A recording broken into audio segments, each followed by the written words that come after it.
സച്ചിദാനന്ദവിഗ്രഹം സദാ സുസ്മേരവദനം ബാലകൃഷ്ണം നമാമ്യഹം.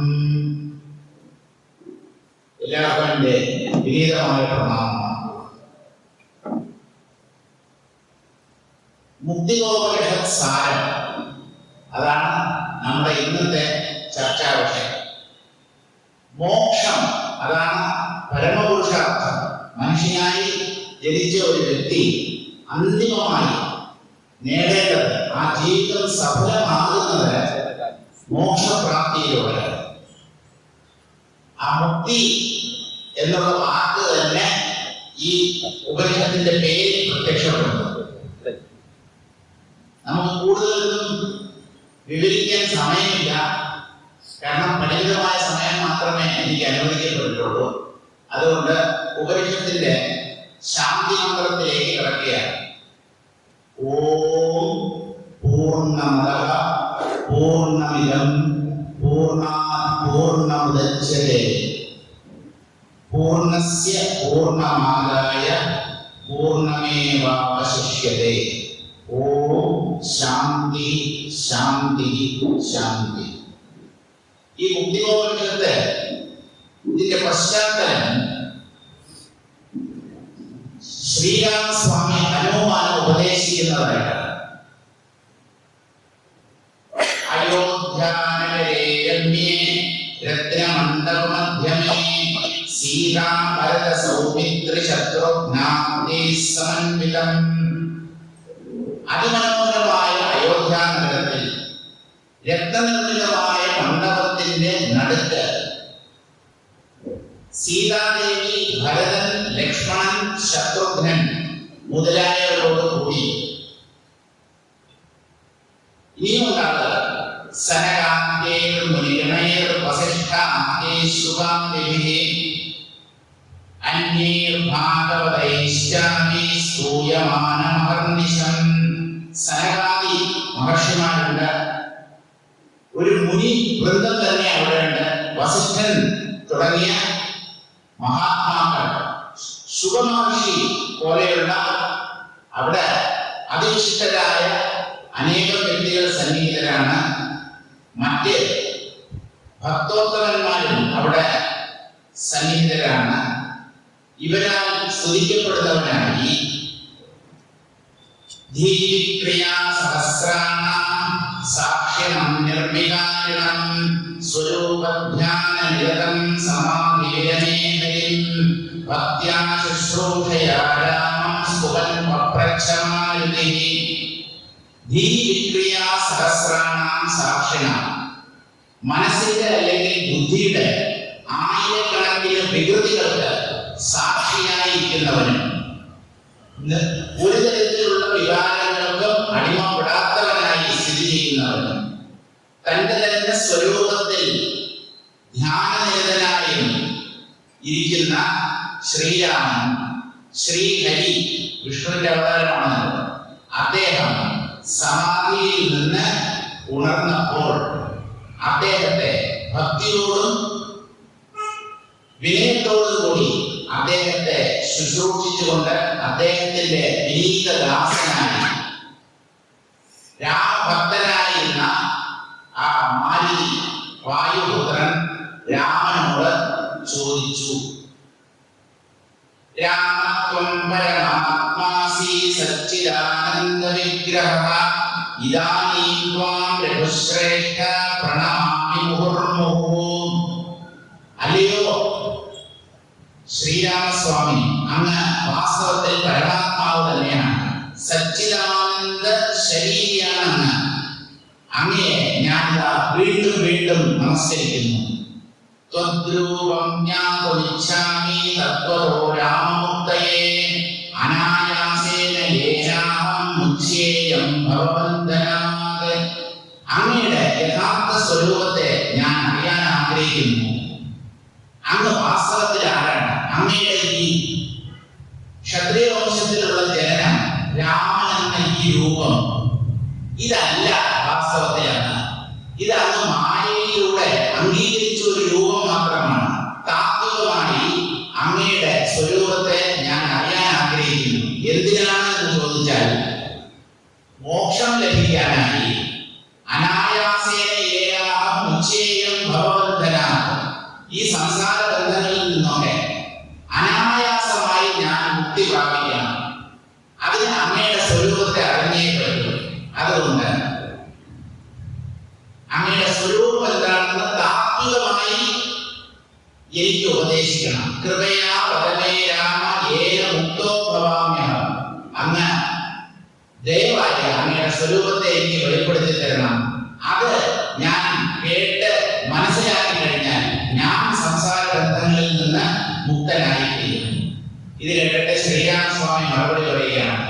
സാപുഷ്ടം മഹാബാഹോ വദാമി ശൃണുതത്വതഃ വേദാന്തേ സുപ്രതിഷ്ഠോഹം വേദാന്തം സമുപാശ്രയാമി. അല്ലയോ വായുപുത്ര, അങ്ങയുടെ ചോദ്യം വളരെ ഗംഭീരമായി വളരെ ഭംഗിയായി നല്ലപോലെ ചോദിച്ചു. ഞാൻ താത്വികമായി യഥാർത്ഥത്തിൽ ആരാണ് എന്നുള്ള കാര്യം ഞാൻ പറയാം. എന്റെ സ്വരൂപം വേദാന്തത്തിൽ പ്രതിഷ്ഠിതമാണ്. വേദാന്തേ സുപ്രതിഷ്ഠോഹം. വേദാന്തത്തിലാണ് ഞാൻ സ്ഥിതി ചെയ്യുന്നത്. എന്റെ സ്വരൂപം വേദാന്ത ശാസ്ത്രത്തിലാണ് പറയപ്പെട്ടിട്ടുള്ളത്. അതുകൊണ്ട് നീ വേദാന്തത്തെ തന്നെ സമാശ്രയിക്കൂ. നിശ്വാസബോധാമേ വിഷ്ണോർ വേദാജാതാസു വിസ്തരാഃ തേഷു ദൈവവേദേ വേദാന്തസ്സു പ്രതിഷ്ഠിതഃ. വേദങ്ങളുടെ സാരം, വേദങ്ങളിൽ മുഴുവൻ വ്യാപിച്ചിരിക്കുന്നതാണ് ഈ വേദാന്തം. വേദങ്ങളുടെ അവസാന ഭാഗം എന്നാണ് ആ വാക്കിന്റെ വാച്യാർത്ഥം. പക്ഷേ ഈ വേദാന്തം വേദം മുഴുവൻ വ്യാപിച്ചു നിൽക്കുന്ന ഒന്നാണ്. അത് മഹാവിഷ്ണുവിന്റെ നിശ്വാസവായുവാണ്. മഹാവിഷ്ണുവിന്റെ പുറത്തേക്ക് പോകുന്ന ആ വായു, അതാണ് വേദങ്ങളുടെ ഉത്പത്തിക്ക് കാരണം. വേദങ്ങളെയാണ് മഹാവിഷ്ണു ശ്വസിക്കുന്നത്. അദ്ദേഹത്തിന്റെ നിശ്വാസവായുവിൽ നിന്ന് ഉണ്ടായവയാണ് ഈ 4 വേദങ്ങൾ. തേഷു ദൈവവേദേ വേദാന്ത സുപ്രതിഷ്ഠിത. എണ്ണിൽ എണ്ണ എങ്ങനെയാണോ വ്യാപിച്ചിരിക്കുന്നത് അതുപോലെ വേദങ്ങളിൽ വേദാന്തം വ്യാപിച്ചിരിക്കുന്നു. എള്ളിന്റെ ഏത് ഭാഗത്താണ് എണ്ണയുള്ളത്? ഈ ചോദ്യത്തിന് എന്താണ് മറുപടി? ഒരു മറുചോദ്യം ചോദിക്കാനേ നിവൃത്തിയുള്ളൂ. ഏത് ഭാഗത്തെ എണ്ണയില്ല എന്ന് പറഞ്ഞാൽ എള്ളിൽ മുഴുവൻ വ്യാപിച്ചു നിൽക്കുന്നു. ഇതുപോലെ വേദാന്തത്തിൽ വേദങ്ങളിൽ ഉടനീളം വ്യാപിച്ചു നിൽക്കുന്നതാണ് ഈ വേദാന്തം. അതിനുശേഷം ഓരോ വേദത്തിൽ എത്ര ശാഖകളുണ്ട് എന്നുള്ള കാര്യമാണ് ശ്രീരാമൻ മാരുതിയെ പറഞ്ഞു കേൾപ്പിക്കുന്നത്. ഋഗ്വേദത്തിന് 21 ശാഖകളുണ്ട്, യജുർവേദത്തിന് 109, സാമവേദത്തിന് 1000, അഥർവവേദത്തിന് 50. എല്ലാം കൂടെ കൂട്ടിയാൽ 1180 ശാഖകളാണ് 4 വേദങ്ങളിലുമായി വ്യാപിച്ചിരിക്കുന്നത്. ഒരു ശാഖയ്ക്ക് ഒരു ഉപനിഷത്ത്, ഇതാണ്. അപ്പോ 1180 ശാഖകൾ ഉള്ളതിൽ ഓരോ ശാഖയ്ക്കും ഓരോ ഉപനിഷത്ത് എന്ന കണക്കനുസരിച്ച് മൊത്തം നമുക്ക് 1180 ഉപനിഷത്തുകളാണ് ഉള്ളത്. പക്ഷേ അതിൽ പലതും ലഭ്യമല്ല. 110ഓ 120ഓ അങ്ങനെ വളരെ കുറച്ച്, അതായത് യഥാർത്ഥത്തിൽ ഉണ്ടായിരുന്നതിന്റെ 10-1 കുറവ് മാത്രമാണ് നമുക്ക് ഈ ഉപനിഷത്തുകൾ ലഭ്യമായിട്ടുള്ളത്. പിന്നെയും ശ്രീരാമസ്വാമി പറയുകയാണ്, മാണ്ഡൂക്യമേകമേകാലം മുമുക്ഷൂണാം വിമുക്തയേ തഥാ പ്രസിദ്ധം ചേജ്ഞാനം ദിശോ പരിഗതം പഠാ. ഒരൊറ്റ ഉപനിഷത്ത് പഠിച്ചാൽ മതി വേദാന്തം എന്താണ് എന്നുള്ള കാര്യം വ്യക്തമായി മനസ്സിലാക്കാം. ആ ഉപനിഷത്താണ് മാണ്ഡൂക്യ ഉപനിഷത്ത്. മാണ്ഡൂക്യ ഉപനിഷത്തിന് ഗൗഡപാദാചാര്യര് വ്യാഖ്യാനം എഴുതിയിട്ടുണ്ട്. അതിന് മാണ്ഡൂക്യ കാരിക എന്നാണ് പേര്. മാണ്ഡൂക്യ കാരികയ്ക്ക് ബാലകൃഷ്ണൻ സാർ വ്യാഖ്യാനം എഴുതിയിട്ടുണ്ട്. വളരെ വിശേഷപ്പെട്ട ഒന്നാണ്. ആ മാണ്ഡൂക്യ ഉപനിഷത്ത് ഒന്ന് മതി മുമുക്ഷുക്കൾക്ക് മോക്ഷം ലഭിക്കാൻ. പക്ഷെ ആ ഒരു ഉപനിഷത്തിന്റെ പഠനം കൊണ്ട് മോക്ഷം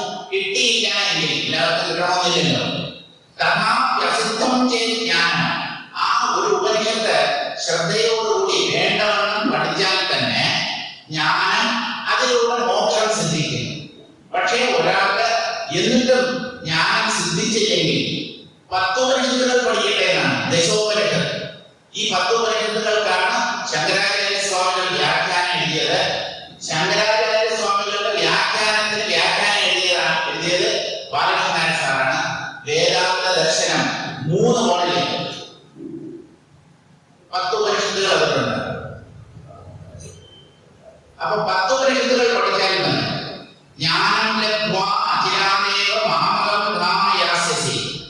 ആ ഉപനിഷത്ത് പഠനത്തിലൂടെ ജ്ഞാനം നേടി അതിവേഗം തന്നെ എന്റെ സ്വരൂപത്തെ ആ വ്യക്തി പ്രാപിക്കും. ഇനി എങ്ങനെയാണ് ഈ മോക്ഷം നേടുന്നത്? ഉപനിഷത്തിലൂടെ, ഉപനിഷത്ത് ജ്ഞാനത്തിലൂടെയാണെന്ന് പറഞ്ഞു. ഈ ഉപനിഷത്ത് വായിച്ചാൽ മനസ്സിലാവണ്ടേ? അപ്പൊ ഒരു ആചാര്യന്റെ അടുത്ത് ചെന്ന് വേണം ഈ ഉപനിഷത്ത് വിദ്യ അല്ലെങ്കിൽ ആത്മവിദ്യ കരസ്ഥമാക്കാൻ. അപ്പൊ അതിന് ചില ചിട്ടവട്ടങ്ങളൊക്കെ ഉണ്ട്. ചുമ്മാ അങ്ങ് കയറി ചെന്ന് എനിക്ക് 2 ഉപനിഷത്ത്, എനിക്ക് ഒരു 10 ഉപനിഷത്ത് പഠിക്കണം, ഒരാഴ്ച കൊണ്ട് എനിക്ക് കംപ്ലീറ്റ് പഠിക്കണം, 10ാമത്തെ ദിവസം ഞാൻ മുക്തനാകണം, അങ്ങനെ ഒന്നും നടത്തില്ല. അത്ര പെട്ടെന്ന് സാധിക്കണം. ജന്മാന്തരങ്ങളായി പ്രയത്നിച്ചിട്ട് മോക്ഷം ലഭിക്കാത്ത എത്രയോ ആളുകളുണ്ട്.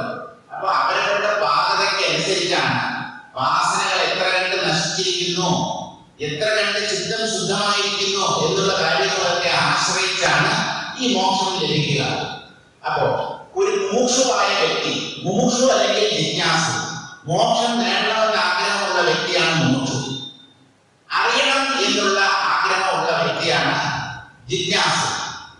ഫലത്തിൽ 2 ഒന്ന് തന്നെയാണ്. മുമുക്ഷു തന്നെയാണ് ജിജ്ഞാസു. ഈ ജ്ഞാനം നേടണം എന്നെന്തിനാണ് ആഗ്രഹിക്കുന്നത്? മോക്ഷം നേടാൻ. അതുകൊണ്ട് മുമുക്ഷു, ജിജ്ഞാസു ഈ വാക്കുകൾക്ക് ഏതാണ്ട് ഒരേ അർത്ഥം തന്നെയാണ്. ഈ മുമുക്ഷുവായ ഒരു വ്യക്തി എങ്ങനെയാണ് ഗുരുവിനെ സമീപിക്കേണ്ടത്? മുമുക്ഷവ പുരുഷാ സാധനചതുഷ്ടയ സമ്പന്നാഃ ശ്രദ്ധാവന്തഃ.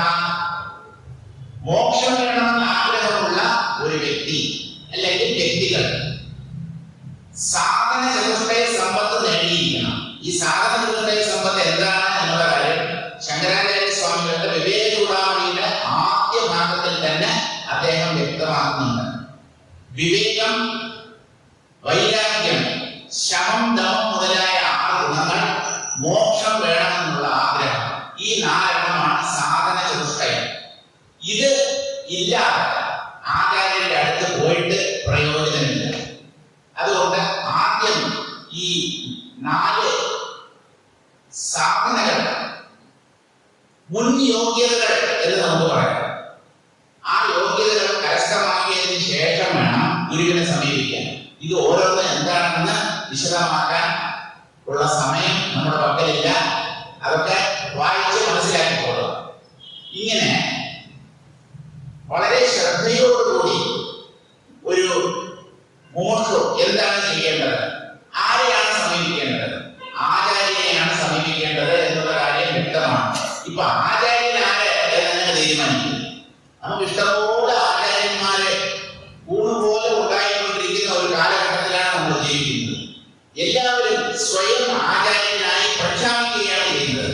Self declared acharyas, self declared gurus. അങ്ങനെയാണ് ഇപ്പോഴുള്ള കാലഘട്ടം. കാരണം ഈ 1-ാം ബിസിനസ്സാണ്. സമൂഹത്തിൽ നിലയുണ്ടാവും. വേദാന്തം പ്രസംഗിക്കുന്നു എന്ന് പറഞ്ഞാൽ പോകുന്ന സ്ഥലത്തൊക്കെ ആൾക്കാർ നമ്മെ ആദരിക്കും, ബഹുമാനിക്കും. അല്പ സ്വല്പം കാശും ഒക്കെ കിട്ടും. ആചാര്യ സംഭാവന, ദക്ഷിണ എന്നൊക്കെ പറഞ്ഞ ആളുകൾ പൈസയും തരും. നമ്മളൊന്നും ചോദിച്ചില്ലെങ്കിൽ ആൾക്കാർ ഇതൊക്കെ കൊണ്ടുതരും. അപ്പൊ ഇത് 1-ാമത്തെ ബിസിനസ്സാണ്. ഏത്? ഈ അധ്യാത്മ ശാസ്ത്രം പ്രചരിപ്പിക്കുക എന്നുള്ളത്. അതെന്തോ ആയിക്കോട്ടെ. ഒരു ശ്രോത്രിയനായ ഗുരുവിനെ വേണം സമീപിക്കാൻ. ശ്രോത്രിയൻ എന്ന് പറഞ്ഞാൽ വേദങ്ങൾ നല്ലതുപോലെ പഠിച്ച് ആ വേദങ്ങളുടെ സാരം മനസ്സിലാക്കിയ വ്യക്തി, അദ്ദേഹത്തെയാണ് ശ്രോത്രിയൻ എന്ന് പറയുന്നത്. ശാസ്ത്ര വാത്സല്യ ഗുണമുണ്ട്. ശാസ്ത്രം നല്ലതുപോലെ പഠിച്ചിട്ടുണ്ടാവണം. വിശേഷിച്ചും ഉപനിഷത്തുകൾ അദ്ദേഹം വാത്സല്യമുള്ളവരായിരിക്കണം. തന്റെ അടുക്കൽ എത്തുന്ന ശിഷ്യനെ തന്റെ കുഞ്ഞിനെ പോലെ അല്ലെങ്കിൽ പുത്രനെ പോലെ കാണുന്ന വ്യക്തിയാവാം.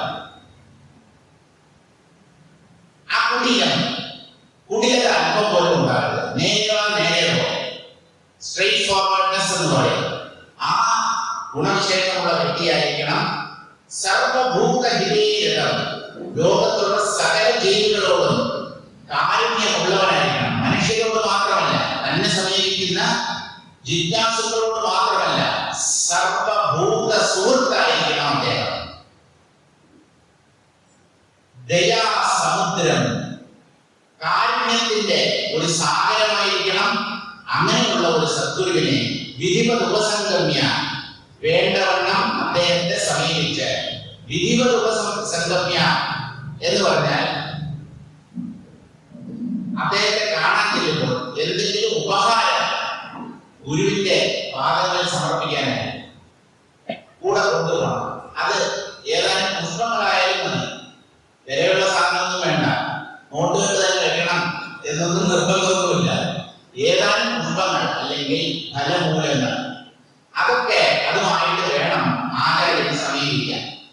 അങ്ങനെ അദ്ദേഹത്തിന്റെ അടുത്ത് ചെന്ന് ഉപഹാര പാവണയാണ്, കയ്യിൽ ഉപഹാരം കാഴ്ചദ്രവ്യം എന്തെങ്കിലും ഉണ്ടാവണം. അദ്ദേഹത്തിന്റെ അടുത്ത് ചെന്നിട്ട് അഷ്ടോത്തര ശതോപനിഷതം വിധിവതീത്യ, 108 ഉപനിഷത്തുകൾ അദ്ദേഹത്തിന്റെ അടുത്ത് നിന്ന് ഗ്രഹിച്ച് ശ്രവണ മനനം നിധിധ്യാസനായി നൈരന്തര്യേണ കൃത്വ, ശ്രവണം മനനം നിധിധ്യാസനം മുതലായവയെ നിരന്തരം അനുഷ്ഠിച്ചിട്ട് പ്രാരബ്ധം ക്ഷയാതെ, പ്രാരബ്ധം ശരീരത്തിനാണ് പ്രാരബ്ധം, ആ പ്രാരബ്ധം ക്ഷയിക്കുമ്പോൾ ദേഹത്രയ ഭംഗം, 3 ശരീരങ്ങളും നഷ്ടമാവും. ഒരു ശരീരമേ ഉള്ളൂ നമുക്ക് എല്ലാവർക്കും വിചാരിക്കുക. നമ്മൾ സ്ഥൂല ശരീരത്തെ മാത്രമേ അറിയുന്നുള്ളൂ. ഇതിന്റെ ഉള്ളിൽ സൂക്ഷ്മ ശരീരമുണ്ട്, അതിന്റെ ഉള്ളിൽ കാരണ ശരീരം, അത് അജ്ഞാനമല്ലാതെ മറ്റൊന്നുമല്ല. ഇങ്ങനെ ത്രിവിധ ശരീരങ്ങൾ ഓരോ ജീവിക്കുന്നുണ്ട് എന്നാണ് വേദാന്ത മതം. ആ 3 ശരീരങ്ങളും വാസനാനാശത്തിൽ, ജ്ഞാനപ്രാപ്തിയിൽ നഷ്ടമാകും. അങ്ങനെ ഉപാധി വിനിർമുക്ത ഘടാകാശവത്, ഒരുവിധമായ ഉപാധികളും ഇല്ലാത്ത കുടത്തിലെ ആകാശം എന്ന പോലെ, കുടത്തിനകത്തുള്ള ആകാശം കുടത്താൽ പരിമിതമായ ഒന്നെന്ന പോലെ തോന്നുന്നു. പക്ഷേ ആകാശം എന്നും അപരിമിതമാണ്.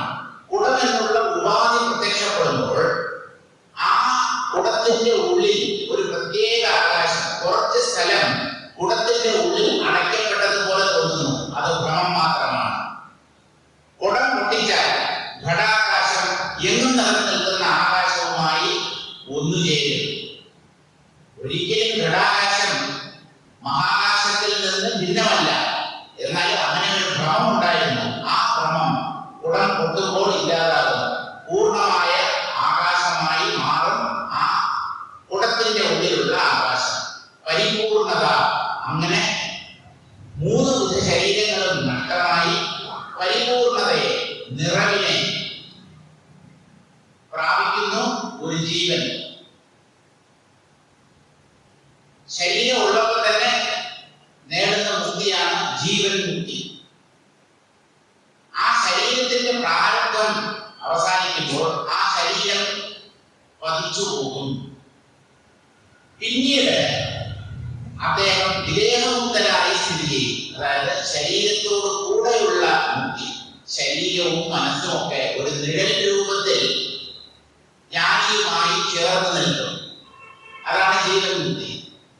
ആ ശരീരം കാലക്രമത്തിൽ നഷ്ടമായാൽ അദ്ദേഹം ശുദ്ധബോധമായി ഒരു നിഴൽ പോലും ബാക്കിയില്ലാതെ അദ്ദേഹം അവശേഷിക്കും.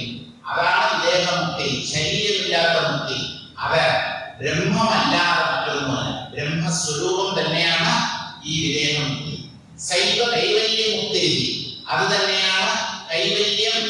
കേവലമായ നില, ദ്വൈതത്തിന്റെ കറ പുരളാത്ത, അല്പം പോലും ദ്വൈതാനുഭവം ഇല്ലാത്ത മോക്ഷം ഈ വിദേഹമുക്തി തന്നെയാണ്. അവയേവ ബ്രഹ്മലോകസ്ഥാപി ബ്രഹ്മമുഖാതി വേദാന്ത ശ്രവണാദി കൃത്വ തേജസഃ കൈവല്യം ലഭ്യത്തെ. ഇവിടെ ഇരുന്ന് എനിക്ക് സമയമില്ല, കാരണം നമുക്ക് 100 ജോലിയാണ്. ഇവിടെ വേദാന്തം കേൾക്കാനുള്ള സമയമില്ല. അതുകൊണ്ട് ഞങ്ങളിപ്പോ പുണ്യകർമ്മങ്ങളാണ് ചെയ്യാൻ ഉദ്ദേശിക്കുന്നത്. അങ്ങനെ പുണ്യം ചെയ്തിട്ട് എങ്ങോട്ടാ പോകുന്നത്? അത് സ്വർഗം. സ്വർഗത്തെക്കാളും മുകളിലുള്ള ഊർധ്വലോകങ്ങളുണ്ട്.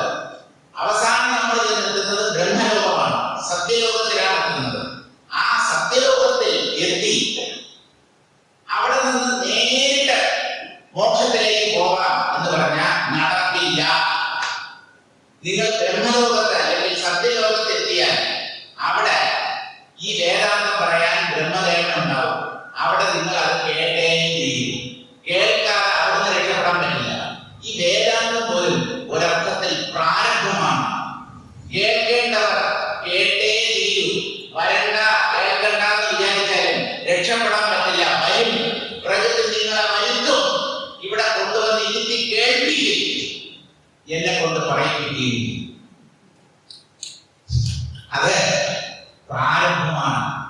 ഓരോരോ ശരീരം രൂപപ്പെടുന്നത് ഓരോരോ കാര്യങ്ങൾ നിർവഹിക്കാനാണ്. അതിനാണ് പ്രാരംഭം എന്ന് പറയുന്നത്. ചിലര് കൊലപാതകവും കൊള്ളിവയ്പും ഒക്കെ നടത്തുന്നു, കുറെ പേര് പുണ്യകർമ്മങ്ങൾ ചെയ്യുന്നു, കുറെ പേർ വേദാന്തം കേൾക്കുകയും പറയുകയും ചെയ്യും. ഇതൊക്കെ പ്രാരംഭമാണ്. അപ്പൊ ബ്രഹ്മലോകത്തെത്തിയാൽ വേദാന്ത ശ്രവണം ചെയ്ത് ബ്രഹ്മദേവനോടൊപ്പം ബ്രഹ്മലോകവാസികളും മുക്തരാവുകയാണ് ചെയ്യുന്നത്. അപ്പൊ ഇവിടെ വേദാന്തം കേട്ടില്ലെങ്കിൽ അവിടെ ചെന്ന് കേൾക്കേണ്ടി വരും. അതിനേക്കാൾ ഇവിടെ കേട്ടിട്ട് പോകുന്നതല്ലേ നല്ലത്. ഇവിടുന്ന് തന്നെ രക്ഷപ്പെട്ട് പോകുന്നതല്ലേ നല്ലത്. അതാണ് നല്ലത്. അതാണ് സർവേഷാം കൈവല്യമുക്തി ജ്ഞാനമാത്രേ മോക്ഷ. ഈ കൈവല്യം അഥവാ മോക്ഷം ജ്ഞാനം കൊണ്ട് മാത്രമേ നേടാൻ പറ്റൂ. മറ്റ് പുണ്യകർമ്മങ്ങളൊന്നും ചെയ്തതുകൊണ്ട് ജ്ഞാനം അല്ലെങ്കിൽ മോക്ഷം ലഭിക്കുകയില്ല.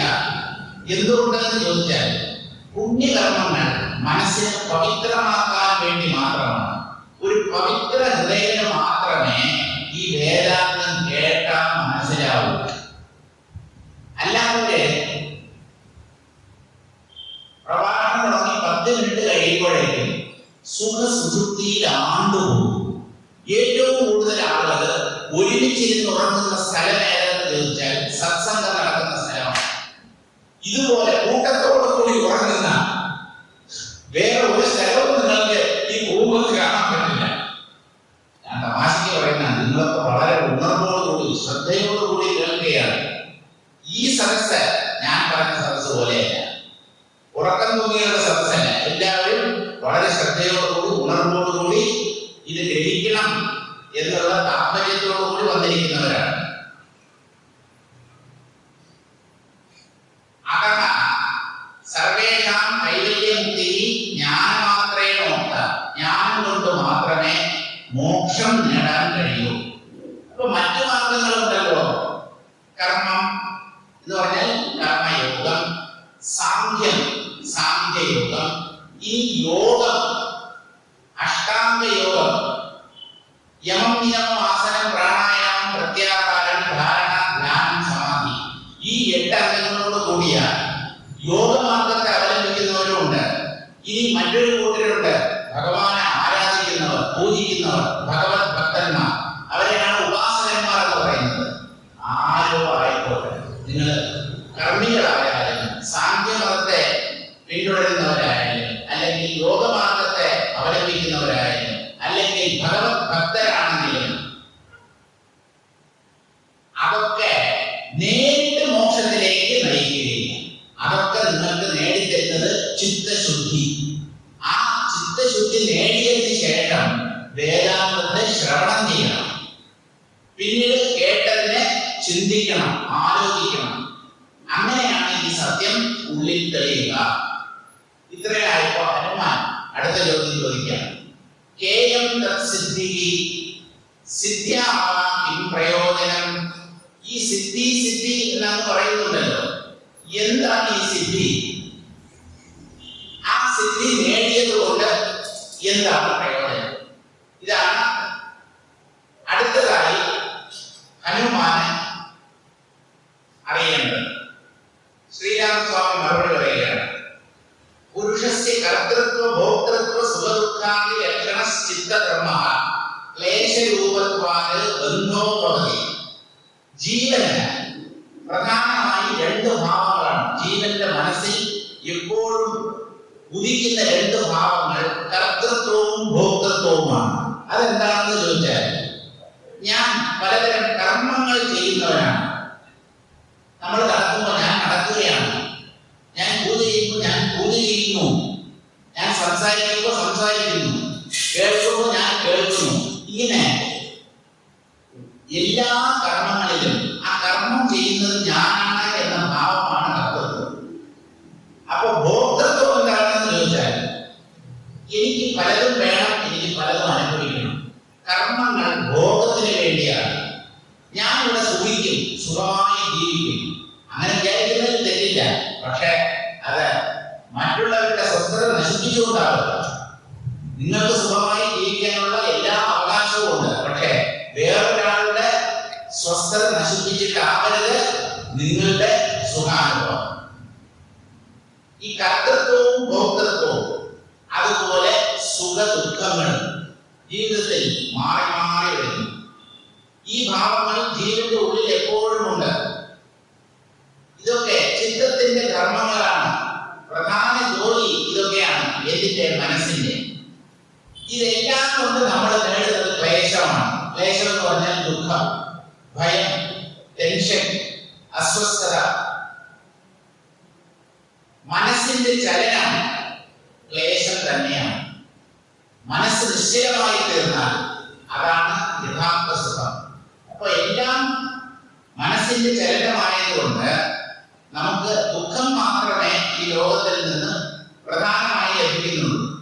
ഇങ്ങനെ പ്രപഞ്ച വിഷയങ്ങളിൽ മോഹിച്ച് ജനിച്ചും മരിച്ചും പലതരം ദുഃഖങ്ങൾ അനുഭവിച്ചും ഇടയ്ക്കിടയ്ക്ക് വല്ലപ്പോഴും അല്ലാതെ സുഖങ്ങൾ അനുഭവിച്ചും കഴിയുന്ന അവസ്ഥയാണ് ബന്ധം എന്ന് പറയുന്നത്. ജീവൻ ബദ്ധനാണ്. ബന്ധത്തിൽ അകപ്പെട്ടിരിക്കുന്നവരാണ് നമ്മൾ. പക്ഷേ അഹങ്കാരിയായ ജീവൻ ഇതൊരിക്കലും സമ്മതിച്ചു തരില്ല. നിങ്ങൾ ബദ്ധനാണ് എന്ന് വേദാന്തം പറയുമ്പോൾ ഞാൻ എവിടെ ബദ്ധൻ? എന്റെ കൈകൾ നോക്കൂ, എന്റെ കൈകൾ ബന്ധിക്കപ്പെട്ടിട്ടില്ല, കാലുകൾ ബന്ധിക്കപ്പെട്ടിട്ടില്ല. ഞാൻ സ്വതന്ത്രനാണ്. എനിക്ക് എവിടെയാണ് ബന്ധം? ഇതൊക്കെ വെറുതെ പറയുന്നതാണ് എന്നാവും അജ്ഞാനിയായ ജീവൻ സംസാരിക്കുക. അത് അയാളുടെ അജ്ഞാനത്തെയാണ് വെളിപ്പെടുത്തുന്നത്. നമുക്ക് ഒരു തരത്തിലുള്ള സ്വാതന്ത്ര്യമുണ്ട്. പ്രകൃതിയുടെ അടിമകളാണ് നമ്മൾ. ഈ പ്രകൃതി എന്ന് പറഞ്ഞാൽ ആ പ്രകൃതിയാണ് നമ്മുടെ ഉള്ളിൽ മനസ്സായി രൂപപ്പെട്ടിരിക്കുന്നത്. ആ മനസ്സിന്റെ സ്വാധീനത്തിലാണ് സകല ജീവന്മാർ. അപ്പൊ ഈ സംസാര ജീവിതം, പ്രപഞ്ച ജീവിതം, അത് തന്നെയാണ് ബന്ധം. തൻ നിരോധനം ജീവൻ മുക്തി. ആ ബന്ധത്തിൽ നിന്ന് രക്ഷ നേടുന്നതാണ് മുക്തി അല്ലെങ്കിൽ ജീവൻ മുക്തി.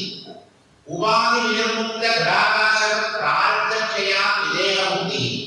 ശരീരം ഉള്ളപ്പോൾ തന്നെ നേടുന്ന മോക്ഷമാണ് ജീവൻ മുക്തി. ശരീരം ഒഴിഞ്ഞുപോയാൽ അല്ലെങ്കിൽ നിലംപതിച്ചാൽ പിന്നീട് ആ വ്യക്തി വിദേഹമുക്തിയെ പ്രാപിക്കും. ജീവൻ മുക്തി വിദേഹമുക്തിയോട് അഷ്ടോത്തര ശതോപനിഷദ പ്രമാണം. ഈ ജീവൻ മുക്തി, വിദേഹമുക്തി, ഇങ്ങനെ രണ്ട് മുക്തികൾ ഉണ്ട് എന്നുള്ളതിന് പ്രമാണം എന്താണെന്ന് ചോദിച്ചാൽ 108 ഉപനിഷത്തുകൾ തന്നെയാണ് ഈ കാര്യത്തിനുള്ള പ്രമാണം. കർത്തൃത്വാദി ദുഃഖനിവൃത്തിദ്വാര നിത്യാനന്ദ അവാപ്തി പ്രയോജനം ഭവതി. ഈ 108 ഉപനിഷത്തുകളെ വേണ്ടവണ്ണം അധ്യയനം ചെയ്യുന്നത് കൊണ്ടുള്ള പ്രയോജനം കർത്തൃത്വം, ഭോക്തൃത്വം തുടങ്ങിയവയൊക്കെ നീങ്ങി പൂർണ്ണമായ ദുഃഖമോചനം സംഭവിക്കും. നിത്യനിരന്തരമായ ആനന്ദപ്രാപ്തിയിൽ ലഭിക്കും. അതാണ് വേദാന്തം കൊണ്ട് ഒരു ജീവൻ അന്തിമമായി നേടുന്നത്. പുരുഷപ്രയത്ന സാധ്യം ഭവതി. ഇത് മനുഷ്യൻ തന്റെ ഇച്ഛാശക്തിയെ വിനിയോഗിച്ച് നേടേണ്ടതാണ്. ഏത്? മോക്ഷം. അത് ഒരു ദിവസം ആകാശത്തിൽ നിന്നും പൊട്ടി വീഴുമെന്ന് കരുതാൻ പറ്റില്ല. ഞാൻ ഉപാസിക്കുന്ന എന്റെ ആരാധനായിരിക്കുന്ന ഭഗവാൻ ഒരു ദിവസം അങ്ങനെ ഉരുട്ടി കൊണ്ടുവന്ന് തരും എന്നും വിചാരിക്കേണ്ട. നമ്മുടെ ഇച്ഛാശക്തിയെ വിനിയോഗിച്ച് നമ്മുടെ പ്രയത്നത്തിലൂടെ നേടേണ്ടതാണ് ഈ ജ്ഞാനവും അതിലൂടെയുള്ള ബന്ധവും. അപ്പോ ഈശ്വരന് ഒരു പങ്കുമില്ലേ? താൻ പാതി ദൈവം പാതി എന്നാണല്ലോ പഴമൊഴി. എന്ന് ചോദിച്ചാൽ നിങ്ങളുടെ പകുതി നിങ്ങൾ വേണ്ടവണ്ണം അനുഷ്ഠിച്ചാൽ ദൈവത്തിന്റെ പകുതി അദ്ദേഹം ഭംഗിയായി ചെയ്തു. നമ്മുടെ പകുതി നമ്മൾ ചെയ്യുന്നുണ്ടോ എന്നുള്ളതാണ് ചോദ്യം. ഈശ്വരാനുഗ്രഹമില്ലാതെ മോക്ഷം സിദ്ധിക്കുകയില്ല എന്നുള്ളത് സത്യം തന്നെയാണ്. ഭഗവത് അനുഗ്രഹം വേണം. പക്ഷെ ആരെയാണ് ഭഗവാൻ അനുഗ്രഹിക്കുക? തന്റെ കടമകൾ താൻ ചെയ്യേണ്ടത് കൃത്യമായി ചെയ്യുന്നവരെയാണ് ദൈവം എന്നും തുണച്ചിട്ടുള്ളത്.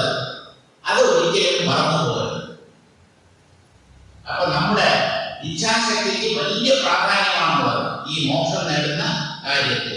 അതുകൊണ്ട് ജീവന്റെ പ്രയത്നം വളരെ മുഖ്യമാണ്. മോക്ഷം വേണമെന്ന് ആഗ്രഹിക്കാത്ത ഒരു ജീവന് ഭഗവാൻ ഒരിക്കലും മോക്ഷം അടിച്ചേൽപ്പിക്കുകയില്ല. ഭക്തൻ ചോദിക്കുന്നത് മാത്രമേ ഭഗവാൻ അന്നും ഇന്നും എന്നും നൽകിയിട്ടുള്ളൂ, അല്ലെങ്കിൽ നൽകുകയുള്ളൂ. അതുകൊണ്ട് പുരുഷ പ്രയത്നത്തെ വിനിയോഗിക്കുക തന്നെ വേണം. യഥാ പുത്രകാമേഷ്ടിന പുത്രം വാണിജ്യാദിന വിത്തം ജ്യോതിഷ്ഠോമേന സ്വർഗം തഥാ പുരുഷപ്രയത്ന സാധ്യ വേദാന്ത ശ്രവണാദി ജനിത സമാധിന ജീവൻ മുക്തിയാദി ലാഭോ ഭവതി. ലോകത്തിൽ പലതരം കർമ്മങ്ങളുണ്ട്. ആ കർമ്മങ്ങൾക്ക് ഓരോ തരത്തിലുള്ള പ്രയോജനവുമുണ്ട്. പുത്രകാമേഷ്ടി ദശരഥൻ ആ യാഗമാണല്ലോ ചെയ്തത്, പുത്രകാമേഷ്ടി യാഗം. അങ്ങനെയാണ് രാമലക്ഷ്മണന്മാരൊക്കെ ജനിച്ചത്. പുത്രകാമേഷ്ടി യാഗ ആചരണത്തിലൂടെ പുത്രനെയും വാണിജ്യാദിന വിത്തം കച്ചവടം തുടങ്ങിയ കർമ്മങ്ങളിലൂടെ സമ്പത്തിനെയും ജ്യോതിഷ്ഠോമേന സ്വർഗം, ജ്യോതിഷ്ഠോം അതൊരു യാഗത്തിന്റെ പേരാണ്. ആ യാഗം ചെയ്യുന്നതിലൂടെ സ്വർഗത്തെയും മനുഷ്യർ പ്രാപിക്കുന്നു. ഇതൊക്കെ സാധ്യമാണ്. കർമ്മങ്ങളിലൂടെ നമുക്കിവിടെ പലതും നേടാൻ പറ്റും. അതുപോലെ പുരുഷ പ്രയത്ന സാധ്യ വേദാന്ത ശ്രവണാദി ജനിത സമാധിന, പുരുഷ പ്രയത്നത്തിലൂടെ എന്ന് പറഞ്ഞാൽ നമ്മുടെ പൗരുഷത്തെ പ്രയോഗിച്ച് ഇച്ഛാശക്തിയെ വിനിയോഗിച്ച് വേദാന്തത്തെ ശ്രവണം ചെയ്യണം. നിങ്ങൾ അതാണ് ഇപ്പോൾ ചെയ്തുകൊണ്ടിരിക്കുന്നത്. ആ വേദാന്ത ശ്രവണത്തിലൂടെ ശ്രവണമാദ്യം, പിന്നെ മനനം, നിധിധ്യാസനം, ധ്യാനം, അതിനുശേഷമാണ് സമാധി. ആ സമാധിയിലാണ് ആത്മജ്ഞാനം മാറി പ്രകാശിക്കുക. ആ സമാധി നില കൈവരിച്ച് ജീവൻ മുക്തി എന്ന ഉയർന്ന നില ജീവൻ കരസ്ഥമാക്കുന്നു. സർവവാസനാക്ഷയാത് കല്യാണ. ഈ മോക്ഷം എപ്പോഴാണ് സിദ്ധിക്കുക? മോക്ഷം സമാധി ദശയിലാണ് സിദ്ധിക്കുക എന്ന് പറഞ്ഞു. ഈ സമാധി എപ്പോഴാണ് ഉണ്ടാവുക? സമാധി മനസ്സ് പരിപൂർണമായി ഉപശമിക്കുമ്പോഴാണ് സമാധി ഉണ്ടാവുക. എണ്ണ തീർന്ന വിളക്കിലെ തീ എങ്ങനെയാണോ പതുക്കെ പതുക്കെ സ്വയം കെട്ടടക്കുന്നത്, അതുപോലെ മനസ്സ് സങ്കല്പ വികല്പങ്ങളെല്ലാം ഉപേക്ഷിച്ച് തന്റെ ഉറവിടമായ ബ്രഹ്മത്തിൽ ലയിച്ചു ചേരുന്നതാണ് വാസ്തവത്തിൽ സമാധി എന്ന് പറയുന്നത്. അപ്പൊ പുരുഷ പ്രയത്നത്തിലൂടെ വേണം ഇത് നേടാൻ. ഇപ്പൊ പുരുഷ പ്രയത്നം അത് രണ്ട് തരത്തിലുണ്ട്. അതായത് ഒരു മനുഷ്യൻ തന്റെ ഇച്ഛാശക്തിയെ എത്ര തരത്തിൽ വിനിയോഗിക്കാം? രണ്ട് തരത്തിൽ. ഉച്ഛാസ്ത്രം ശാസ്ത്രികം ചേതി പൗരുഷം ദ്വിവിധം മതം തത്ര ഉച്ഛാസ്ത്രമനർത്ഥായ പരമാർത്ഥായ ശാസ്ത്രികം. ശാസ്ത്രവിരുദ്ധവും ശാസ്ത്രസമ്മതവും, ഇങ്ങനെ രണ്ട് തരത്തിൽ പൗരുഷത്തെ വിനിയോഗിക്കാൻ പറ്റും.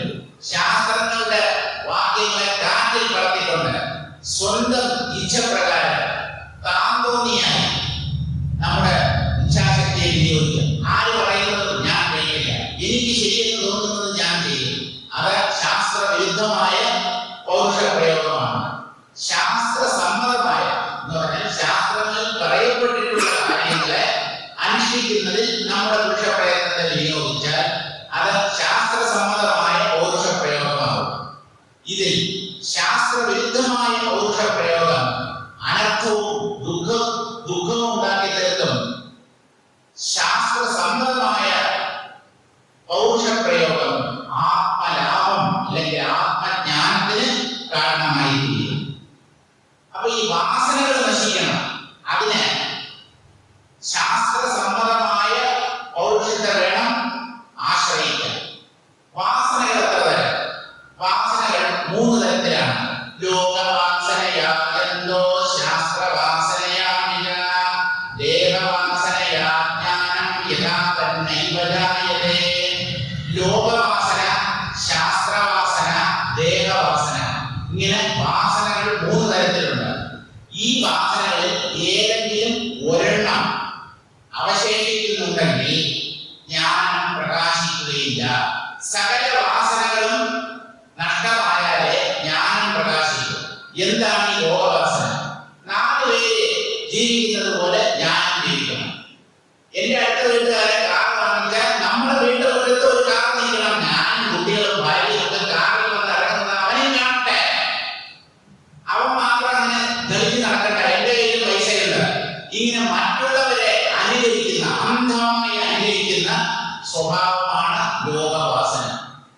അതായത് നമ്മുടെ സമൂഹത്തിൽ ചില ആചാര അനുഷ്ഠാനങ്ങളുണ്ട്. അതുപോലെ അതായത് 4 പേര് ചെയ്യുന്നത് പോലെ അതിന്റെ അർത്ഥം അറിയാതെ ഞാനും അതിനെ ചെയ്യണം എന്ന് വിചാരിക്കുന്നതാണ് ലോകവാസന. രണ്ടാമത്തെ വാസന ശാസ്ത്രവാസനയാണ്. ശാസ്ത്രവാസന എന്ന് പറഞ്ഞാൽ ശാസ്ത്രങ്ങൾ പിന്നെയും പഠിക്കുക, അധ്യയനം ചെയ്യുക. അതൊരു വാസനയാണ്. ശാസ്ത്രങ്ങളെ കുറെയൊക്കെ അധ്യയനം ചെയ്യണം. കാര്യം പിടികിട്ടി കഴിഞ്ഞാൽ ശാസ്ത്രങ്ങളെ അപ്പുറത്തോട്ട് മാറ്റി വയ്ക്കണം. അത് വായിക്കാനുള്ള ആൾക്കാർ വേറെ വരും. നിങ്ങൾ വായിക്കുന്നത് പിടികിട്ടിയില്ലോ, കാര്യം മനസ്സിലായല്ലോ, ആ പുസ്തകം മാറ്റി വയ്ക്കുക. സാരം ഗ്രഹിച്ചു കഴിഞ്ഞാൽ പിന്നെയും ഈ ഗ്രന്ഥങ്ങളെ വീണ്ടും വീണ്ടും ആവർത്തിച്ച് വായിക്കുന്നത് കൊണ്ട് ഒരു പ്രയോജനവുമില്ല, സമയനഷ്ടം.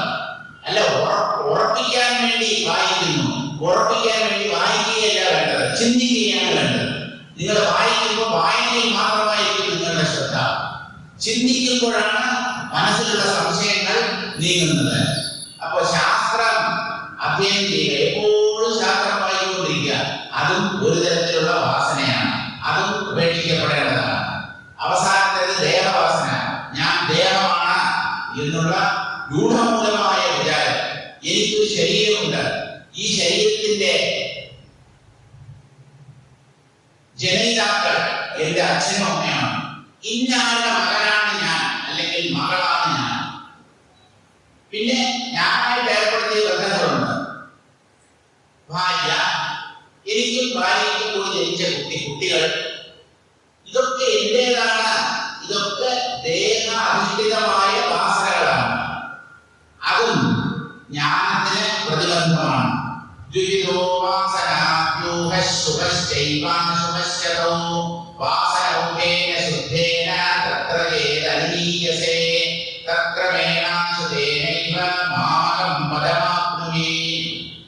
വാസനകളുടെ കൂട്ടമുണ്ട്, ഒരു കൂമ്പാരമുണ്ട് നമ്മുടെ ഉള്ളിൽ. വാസനകൾ ഒന്നോ രണ്ടോ അല്ല, ആയിരക്കണക്കിന്, പതിനായിരക്കണക്കിന്, അസംഖ്യം വാസനകൾ. ആ വാസനകളെ പ്രധാനമായി 2 വിഭാഗമായി തരംതിരിക്കാം: ശുഭവാസനകളെന്നും അശുഭവാസനകളെന്നും. അതിൽ ശുഭവാസനകളെ നാം പിന്തുടർന്നാൽ അല്ലെങ്കിൽ അംഗീകരിച്ചാൽ അത് നമ്മെ മോക്ഷത്തിൽ കൊണ്ടുചെന്നെത്തിക്കും.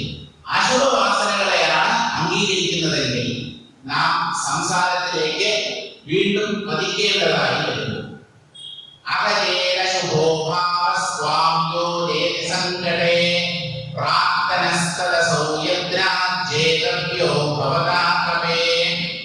ഇനി നാം സദ്വാസന അല്ലെങ്കിൽ ശുഭവാസന ആ മാർഗത്തിലേക്ക് പോകാൻ ശ്രമിക്കുമ്പോൾ നമ്മുടെ ഉള്ളിലുള്ള ദുർവാസനകൾ എതിർദിശയിലേക്ക് വലിക്കും.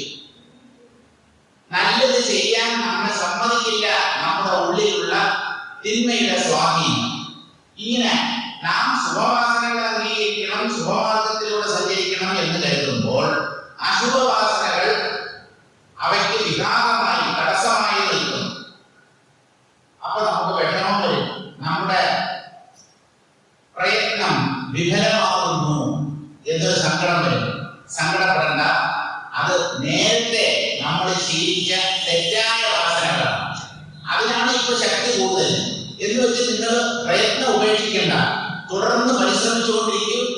അശുഭവാസനകളെ ജയിക്കുന്ന ഒരു ഘട്ടം വരും. അന്ന് ശുഭവാസനകളുടെ മാർഗത്തിൽ നിങ്ങൾ പൂർണ്ണമായും സഞ്ചരിക്കും. അതുകൊണ്ട് നമ്മുടെ പ്രയത്നത്തെ, ഇച്ഛാശക്തിയെ, മനോബലത്തെ ആശ്രയിച്ചു വേണം അശുഭവാസനകളെ ജയിക്കാൻ. ഈ വാസന എന്ന് പറയുന്നത് ഒരു നദി പോലെയാണ്. അത് 2 കൈവഴികളിലൂടെയാണ് ഒഴുകുന്നത്. ശുഭാശുഭാഭ്യാം മാർഗാഭ്യാം വഹന്തി വാസനാസരിതേ പൗരുഷേണ പ്രയത്നേന യോജനീയാ ശുഭേ പതി. ശുഭം അശുഭം എന്ന 2 മാർഗങ്ങളിലൂടെയാണ് വാസനയാകുന്ന നദി ഒഴുകുന്നത്. അതിന്റെ സ്വാഭാവികമായ ഒഴുക്ക് എപ്പോഴും അശുഭമാർഗത്തിലൂടെയാണ്. അതിനെ നമ്മുടെ പൗരുഷത്തെ പ്രയോഗിച്ച് ശുഭമാർഗത്തിലേക്ക് തിരിച്ചുവിടണം. അവിടെയാണ് നമ്മുടെ ഇച്ഛാശക്തിയെയും പൗരുഷത്തെ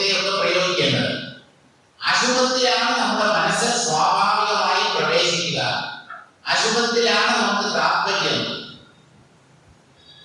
അപ്പൊ അവിടെ ആ അശുഭത്തിലേക്ക് പോകുന്ന മനസ്സിനെ ഇച്ഛാശക്തിയുടെ സഹായത്തോടുകൂടി ശുഭമാർഗത്തിൽ ഒഴുക്കിവിടണം. ആ വാസനാ നദിയെ ശുഭമാർഗത്തിലൂടെ ഒഴുക്കിവിടണം. അപ്പൊ അത് ശുഭമാർഗത്തിലൂടെ ഒഴുകിക്കൊള്ളും.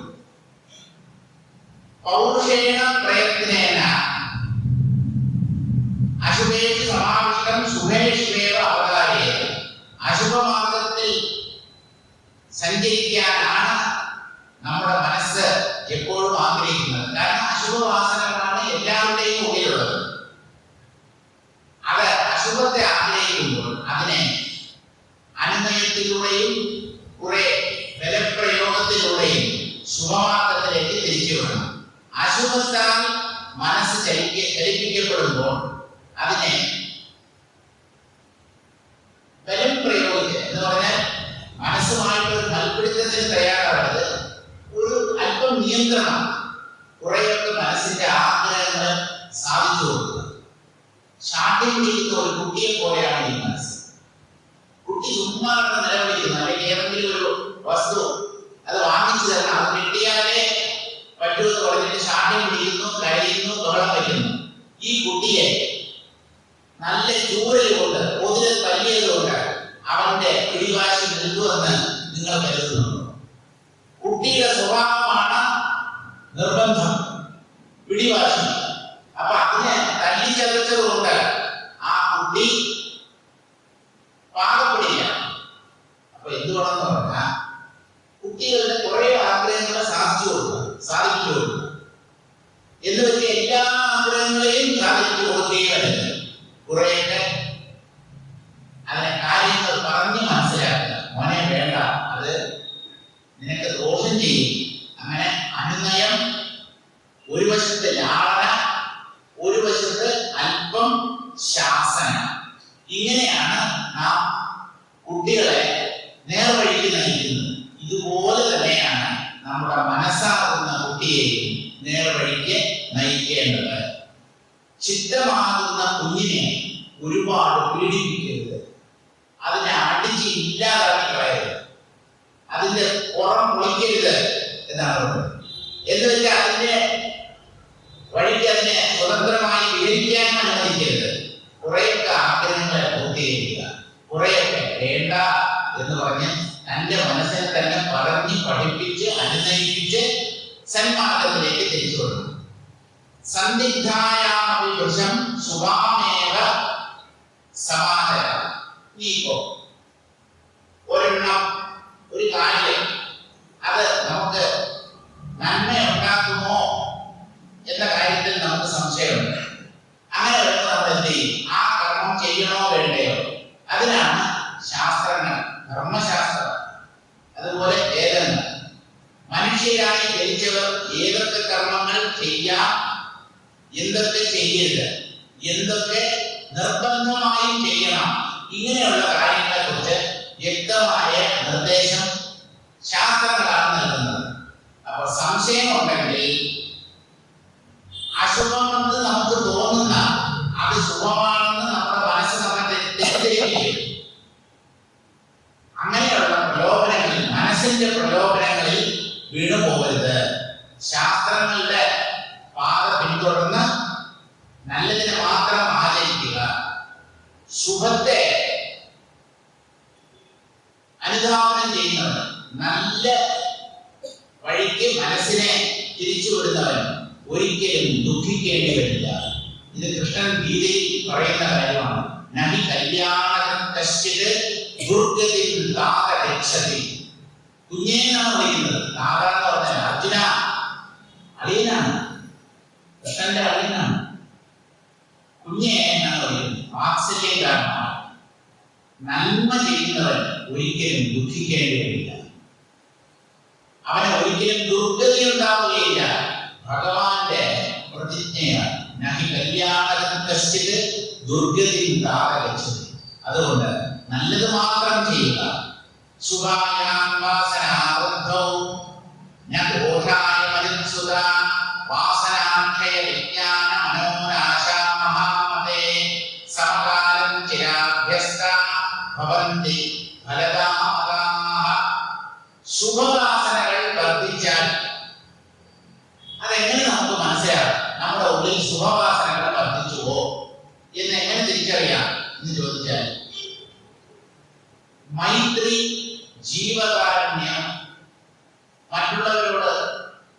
ദേഷ്യപ്പെടാതിരിക്കുക, എല്ലാവരോടും സ്നേഹത്തോടുകൂടി പെരുമാറുക.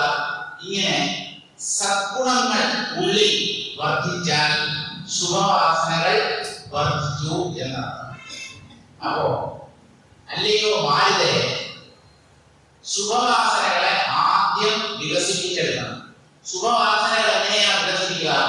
ശുഭകർമ്മങ്ങളെ വീണ്ടും വീണ്ടും ചെയ്യൂ, നല്ലത് മാത്രം ചെയ്യൂ, നല്ലത് ചിന്തിക്കൂ, നല്ലത് സംസാരിക്കൂ, നല്ലത് പ്രവർത്തിക്കൂ. അങ്ങനെ കുറെ കാലം കഴിയുമ്പോൾ മനസ്സ് ശുഭവാസനകൾ കൊണ്ട് നിറയ്ക്കപ്പെടുന്നു. ആ ശുഭവാസനകൾ നിറഞ്ഞ മനസ്സാണ് ശുദ്ധീകരിക്കപ്പെട്ട മനസ്സ്, ശുദ്ധ മനസ്സ് എന്ന് പറയുന്നത്. ആ ശുദ്ധമായ മനസ്സിനെ വിനിയോഗിച്ച് വേണം തത്വശ്രവണം ചെയ്യാൻ. തത്വശ്രവണം പുരോഗമിക്കുന്നതോടുകൂടി തുടർന്ന് മനനം സംഭവിക്കും. കുറെ കഴിയുമ്പോൾ നമ്മുടെ ഇടപെടലില്ലാതെ തന്നെ മനസ്സ് തത്വത്തെ കുറിച്ച് ചിന്തിച്ചുകൊണ്ടിരിക്കും. അങ്ങനെ ഓരോ പടിയായി താണ്ടിക്കടന്ന് ശ്രവണം, മനനം, നിധിധ്യാസനം, ധ്യാനം, അവിടെ നിന്ന് സമാധി. സമാധിയിലാണ് ഞാൻ ആത്മാവാണ്, ബ്രഹ്മമാണ് എന്നുള്ള അറിവ് പ്രകാശിക്കുന്നത്. അപ്പൊ ഇവിടെ മൂന്ന് കാര്യങ്ങളെ ഒരേ കാലത്തിൽ ഒരേ സമയത്തിൽ അഭ്യസിക്കാനാണ് ശ്രീരാമസ്വാമി പറയുന്നത്. വാസനാക്ഷയം. വാസനാക്ഷയം എന്ന് പറഞ്ഞാൽ ദേഹവാസന, ശാസ്ത്രവാസന, ലോകവാസന, ഈ മൂന്ന് തരത്തിലുള്ള വാസനകളെയും അല്പാൽപമായി ക്ഷയിപ്പിക്കുക. അതോടൊപ്പം വിജ്ഞാനം. വിജ്ഞാനം എന്ന് പറഞ്ഞാൽ തത്വത്തെ വിചാരം ചെയ്യുക, തത്വമനനം.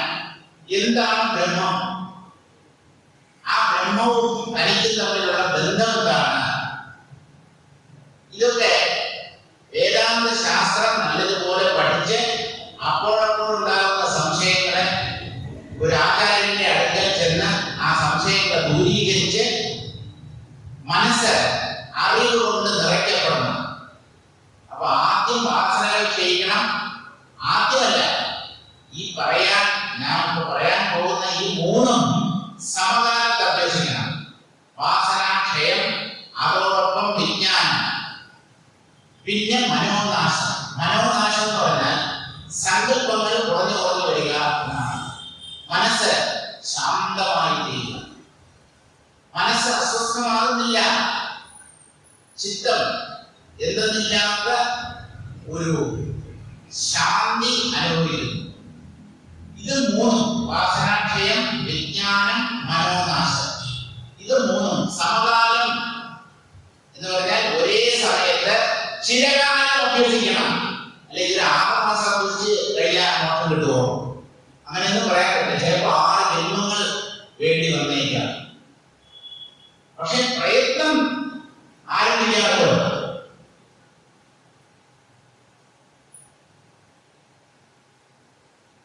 ഒരു കാര്യത്തിലൂടെ നമ്മൾ ഇറങ്ങിക്കഴിഞ്ഞാൽ, ഒരു സത്കർമ്മം അതിലോട്ട് പ്രവേശിച്ചു കഴിഞ്ഞാൽ തന്നെ പകുതി വിജയം നേടി എന്ന് ഉറപ്പാണ്.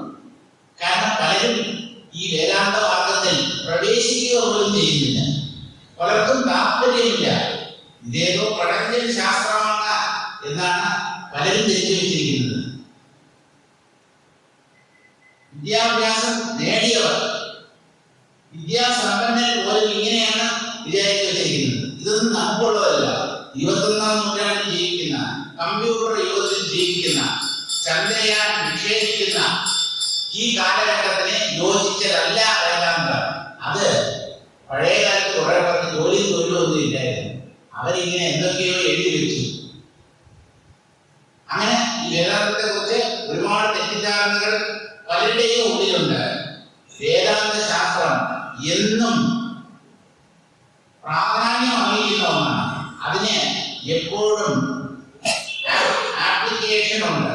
അതിനെ എപ്പോൾ വേണമെങ്കിലും നമുക്ക് അപ്ലൈ ചെയ്യാൻ പറ്റും, ജീവിതത്തിൽ പകർത്താൻ പറ്റും. ത്രയേവം സംയാവനാഭ്യസ്താശ്ച പുനഃപുനഃ താവന്നപദ സംപ്രാപ്തിർഭവത്യപി സമാസതൈഃ. ഈ ഈ മൂന്നിനെയും, അതായത് വാസനകളെ ക്ഷയിപ്പിക്കുക, തത്വബോധത്തെ വളർത്തിയെടുക്കുക, സങ്കല്പങ്ങളെ കുറച്ചു കുറച്ചായി ഉപശമിപ്പിക്കുക, ഇത് മൂന്നും വളരെ കാലം അഭ്യസിച്ചാൽ മോക്ഷം എന്നുള്ള ആ പരമപുരുഷാർത്ഥം അതിവേഗേന സിദ്ധിക്കും. ഇത് മൂന്നും സമകാലത്ത് അഭ്യസിച്ചില്ലെങ്കിൽ, അതായത് ഓരോന്നായിട്ട് ആദ്യം വാസനാക്ഷയം, അതിനുശേഷം വിജ്ഞാനം, ഒടുവിൽ മനോനാശം, അങ്ങനെ ഒന്നിനെ തുടർന്ന് മറ്റൊന്ന എന്ന രീതിയിൽ അഭ്യസിച്ചാൽ, എത്ര കൊല്ലം അഭ്യസിച്ചാലും നിങ്ങൾക്ക് ഫലം ലഭിക്കുകയില്ല. നാമന്ന പദസംപ്രാപ്ത ഭവത്യപി സമാസകൈ, നൂറുകണക്കിന് കൊല്ലങ്ങൾ കൊണ്ട് പോലും നിങ്ങൾക്ക് ഈ ആത്മജ്ഞാനം നേടാൻ സാധ്യമല്ല. അതുകൊണ്ട് ഈ മൂന്ന് സാധനങ്ങളെയും ഏകകാലത്തിൽ അഭ്യസിക്കണം. സമ്യകാലോകനാം സത്യാ വാസന പ്രവിലീയതേ വാസനാവിലയേതേന ശമമായാതിഥി ഭവതേ. വാസനകൾ ക്ഷയിക്കാനുള്ള ഏറ്റവും എളുപ്പമായ മാർഗം, അതാണ് ബാലചന്ദ്രൻ പറഞ്ഞു പഠിപ്പിച്ചത്, തത്വബോധം. അതായത് വാസനകൾ ക്ഷയിപ്പിക്കണം. പക്ഷെ വാസനകൾ ക്ഷയിപ്പിക്കണം എന്ന് പറയുക, അവ ക്ഷയിക്കണ്ടേ? ഇപ്പൊ എങ്ങനെയാണ് വാസനകളെ പെട്ടെന്ന് ക്ഷയിപ്പിക്കാൻ പറ്റുക എന്ന് ചോദിച്ചാൽ, സമ്യകാലോകനാണ്, വേണ്ടവണ്ണമുള്ള കാഴ്ച. വേണ്ടവണ്ണമുള്ള കാഴ്ച എന്ന് പറഞ്ഞാൽ എല്ലാം ഈശ്വര സ്വരൂപമാണ്, ബ്രഹ്മസ്വരൂപമാണ് എന്ന ഭാവനയെ നിരന്തരം നിലനിർത്തുക. അതാണ് സമ്യവീക്ഷണം അല്ലെങ്കിൽ സമ്യകാലോകനം എന്ന് പറയുന്നത്. സത്യത്തെ സർവദിക്കിലും കാണുക, കാണാൻ പരിശ്രമിക്കുക.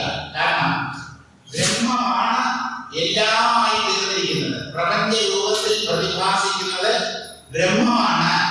അപ്പോ എന്ത് കണ്ടാലും അത് ബ്രഹ്മമാണ് എന്ന് കൂടെ ഓർമ്മിക്കുക. ഇതാണ് സാറിന്റെ എന്ന് കൂടെ ഓർമ്മിക്കുക. നിങ്ങളുടെ ജോലികളൊക്കെ ചെയ്തോളൂ, കുട്ടികളുടെ കാര്യം നോക്കിക്കോളൂ, നാട്ടുകാര്യം, വീട്ടുകാര്യം എല്ലാം നോക്കിക്കോളൂ. പക്ഷേ ഈ തത്വബോധം കൂടെ കൂട്ടിച്ചേർക്കൂ. ഈ കൂട്ടിച്ചേർക്കൂ എന്ന് പറയുമ്പോഴേ എന്തുകൊണ്ട് സാർ അങ്ങനെ പറഞ്ഞു? ഇതിന് പരമപ്രാധാന്യം നൽകൂ എന്ന് എന്തുകൊണ്ട് പറഞ്ഞില്ല? വാസ്തവത്തിൽ ഇതിൽ മാത്രമായിരിക്കണം നമ്മുടെ ശ്രദ്ധ. പക്ഷെ സാറ് കൂട്ടിച്ചേർക്കാനാണല്ലോ പറഞ്ഞത്. അതെന്തുകൊണ്ടെന്ന് ചോദിച്ചാൽ, അത്രയേ നമുക്കുള്ളൂ. തുമ്പിയെ കൊണ്ട് കല്ലെടുപ്പിക്കൂ, തുമ്പി കല്ലെടുക്കുമോ? തുമ്പിയെ കയ്യിൽ പിടിച്ചുകൊണ്ട് ചെറിയ ഏതെങ്കിലും കല്ലിന്റെ അടുത്ത് കൊണ്ടുവച്ചു കഴിഞ്ഞാൽ അതിന് എന്തെങ്കിലും പിടിവള്ളി കിട്ടണം. അതിനു വേണ്ടിയാണ് അതിനെ പിടിക്കുന്നത്.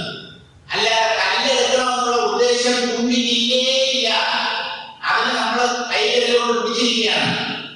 അത് എവിടെയെങ്കിലും പിടിക്കണം. പാവം ആ വെപ്രാണത്തിലാണ് ആ കല്ലിൽ പിടിക്കുന്നത്. നമ്മൾ പറയുന്നത് തുമ്പി കല്ലെടുക്കുകയാണ്. ഇതാണ് നമ്മളെ മണ്ടന്മാരെന്ന് വേദാന്തം വിളിക്കുന്നത്. ഒരു കാര്യവും വേണ്ടവണ്ണം മനസ്സിലാക്കില്ല. എല്ലാത്തിനെയും തലതിരിച്ച് തെറ്റിദ്ധരിച്ച് മാത്രമേ മനുഷ്യർ മനസ്സിലാക്കുന്നുള്ളൂ. എന്ത് ചെയ്യാം? അജ്ഞാനമാണ് അതിന് കാരണം. അപ്പോ വേണ്ടവണ്ണമുള്ള വീക്ഷണം, അതായത് സർവം ബ്രഹ്മമയം എന്നുള്ള നിരന്തരമായ ഭാവന, അതനുഷ്ഠിക്കുന്നതോടുകൂടി വാസനകൾ അതിവേഗം നശിക്കും. വാസനാവിലയെ ചേതഃ ശമമായാതി ദീപവത്. വാസനകൾ പൂർണ്ണമായി വിറ്റു കഴിഞ്ഞാൽ എണ്ണ തീർന്ന വിളക്ക് പോലെ മനസ്സ് ഉപശമിക്കും, നിർവാണത പ്രാപിക്കും. വിളക്ക് തുടർന്ന് കത്താൻ എന്താണ് കാരണം എന്ന് ചോദിച്ചാൽ, എണ്ണ എന്ന് പറയുന്നത് ഇന്ധനം ഉള്ളതുകൊണ്ടാണ്. നിങ്ങൾ ഇന്ധനം സപ്ലൈ ചെയ്യാതിരിക്കൂ. ലൗകിക വിഷയങ്ങളെ വീണ്ടും വീണ്ടും ചിന്തിക്കുക എന്നുള്ളതാണ് ഇന്ധനം സപ്ലൈ ചെയ്യുക എന്നതുകൊണ്ട് ഉദ്ദേശിക്കുന്നത്. എല്ലാം ബ്രഹ്മമാണ് എന്ന ഭാവനയെ നിരന്തരം നിലനിർത്തൂ. ലൗകിക വാസനകൾക്ക് നിങ്ങളുടെ മനസ്സിൽ ഇടം കൊടുക്കാതിരിക്കും. മനസ്സ് അതിവേഗം ഉപശമനത്തെ പ്രാപിക്കും.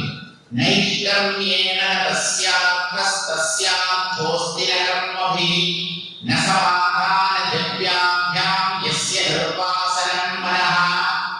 ഇങ്ങനെ സകലത്തിലും ബ്രഹ്മത്തെ ദർശിക്കുന്നവർ, പരമാത്മാവിനെ ദർശിക്കുന്ന ഒരുവന്റെ മനസ്സ് അതിവേഗം നിർവാസനം എന്നുള്ള അവസ്ഥയെ പ്രാപിക്കും. നിർവാസനം എന്ന് പറഞ്ഞാൽ വാസനകളൊക്കെ പൂർണ്ണമായി കെട്ടടങ്ങിയ നിലയാണ്. അങ്ങനെയുള്ള ഒരു വ്യക്തിക്ക് കർമ്മം ചെയ്യാതിരിക്കുന്നത് കൊണ്ടോ അല്ലെങ്കിൽ കർമ്മം ചെയ്യുന്നത് കൊണ്ടോ പ്രത്യേകിച്ച് ഒന്നും കിട്ടാനുമില്ല, നഷ്ടപ്പെടാനുമില്ല. നൈവതസ്യ ഹൃദയാർത്ഥോ നാഹൃദേനേന കശ്ചന എന്നാണ് കൃഷ്ണൻ ഗീതയിൽ പറയുന്നത്. ഒരു ജ്ഞാനിക്ക് സർവം ബ്രഹ്മമയം എന്ന് ഒരു വ്യക്തിക്ക് കാണാൻ കഴിഞ്ഞാൽ അവനെ ഈ കർമ്മം കൊണ്ട് ഒന്നും നേടാനില്ല.